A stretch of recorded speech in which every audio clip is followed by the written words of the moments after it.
And then there's this from Adam Schefter. The NFL has fined the Ravens $100,000 for violating the league's injury report policy by incorrectly listing quarterback Lamar Jackson's practice participation status last Friday, October 24th. Obviously, though, he did look great in his return last night, coming off that hamstring injury. Oh, yeah, that's what the Dolphins were saying. They were screaming.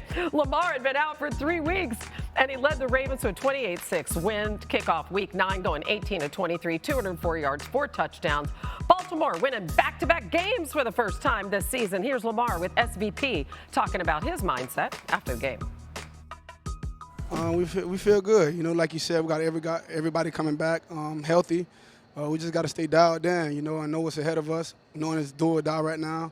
Starting the season off extremely slow. We've never been in this situation, not since I've been here. But you know, we just got to lock in and keep doing what we're doing. The numbers are so crazy when he's in the lineup. It's just night and day for that offense. The Ravens score more than twice as many points per game when Jackson starts, even with that slow start this season. When anybody else has started for Baltimore this year, their pass touchdown rate went down to only 1%. RC, what'd you think of the 2-time MVP last night? Well, the first thing is I hate that it wasn't Monday night because we didn't get to hear Miss Lisa.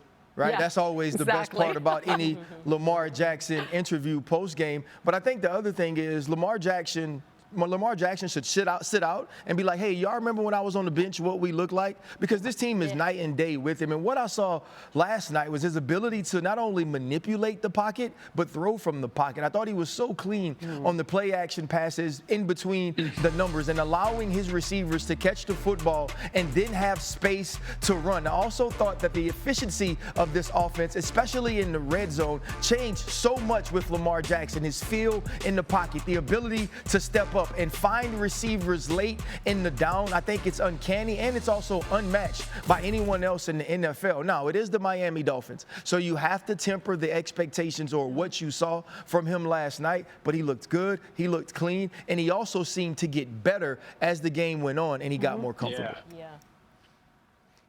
Yeah, RC, you hit it. I mean, the play action was a huge part of their success last night. Miami sold out to stop the run a lot of the game against single high. Lamar was 10 for 12 for 143 yards, 3 touchdowns. The tight ends were a big part of that offensive game plan against Miami's base defense. But then beyond the structure of the offense, Lamar just did Lamar things. I mean, the play where he shook off Jalen Phillips, rolled to his right, found Isaiah Likely. How many humans on earth can do that? Or the throw down the right sideline to Zay Flowers, absolute dot from inside the pocket.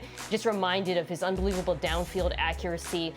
The ceiling for this offense when Lamar is in the lineup is as good as any in the NFL. Last night was a reminder of that. Yeah, I think the best thing about their offense coming off last night is they scored 28 on the road. I don't even think they played that great. I thought there were moments where they were really crisp, but they didn't run the ball well until late.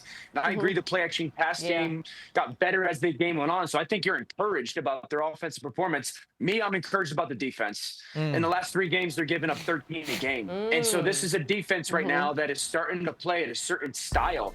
Obviously, we've talked about Kyle Hamilton getting down near the football, but it's shocking to just watch how impactful him being down near the ball is.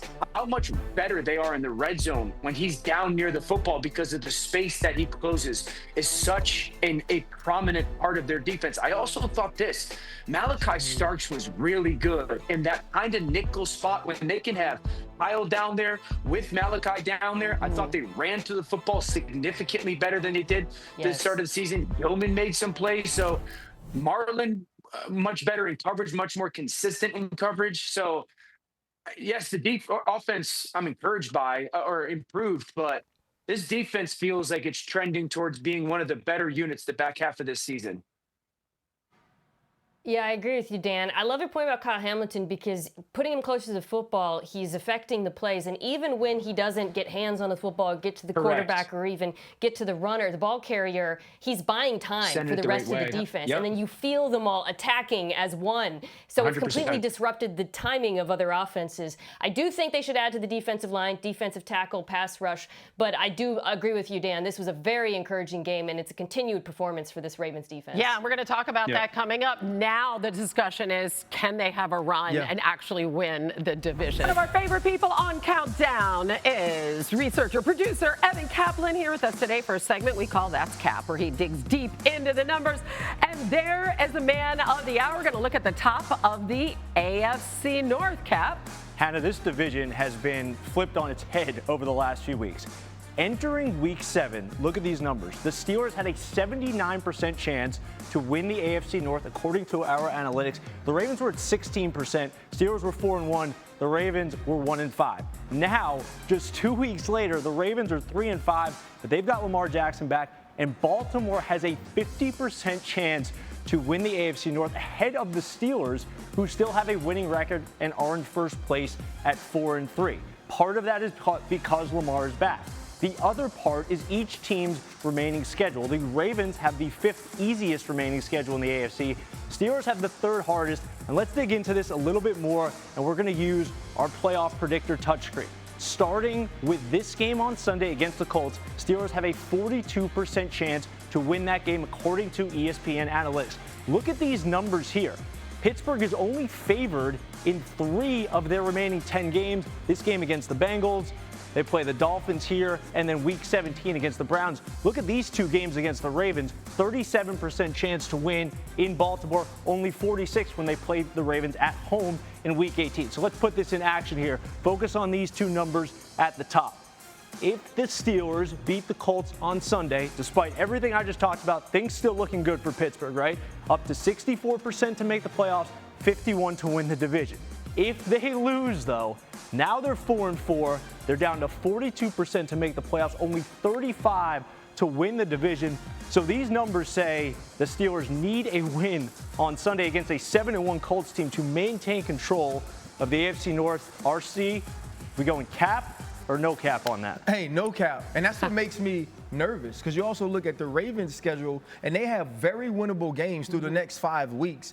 And with Lamar Jackson back, with the acquisition of Alohi Gilman, and the way that they now deploy Kyle Hamilton on the defensive side of the football, the Ravens are looking more Ravens than they did early on this season. But Brooke's there every single week. The Pittsburgh Steelers defense is no longer that vaunted unit that it used to be in the past. When you look at the second half of the Green Bay Packer game, 20 straight completions for Jordan Love. Emmanuel Wilson able to run out the clock with physicality. That just can't happen, and it normally doesn't happen in Pittsburgh. And if they don't change some things, and I mean change things immediately, they're in trouble. But with the Indianapolis Colts coming into town, offensively, they do all the things that give the Steelers trouble. Well, you can just imagine Jonathan Taylor could potentially have a field day. It's such an efficient offense. Brooke, Pryor here with the Steelers every single day. How are they prepping for this one? Well, I think about what Mike Tomlin said at the beginning of the week, and you mentioned they need to make some changes. Well, he said, we're going to keep doing what we're doing, but do it better, which that kind of feels like an understatement, right? I mean, a lot of their focus this week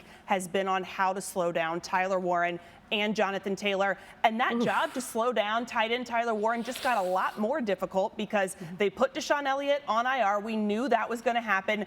Jabril Peppers is also out for this game. He had a quad injury 2 days ago, did not practice on Friday. That's a huge miss because he was going to be the physical type of guy that Deshaun Elliott is, and that's key in both the run game and in guarding Tyler Warren. They did just trade for Kyle Duggar, but kind of remains to be seen how much he can be caught up to this. So it's going to be a tough. If you were Tyler Warren watching Tucker Kraft last week, you are licking your chops. Let's go. All right, let's look at our picks. We can't get a pick from Brooke, obviously. Everybody else is on the Colts, Brooke, and we have high-scoring, close games, all of us, except for Dan, who picks 2017 every game, and there's the gong, but this week it's a scream.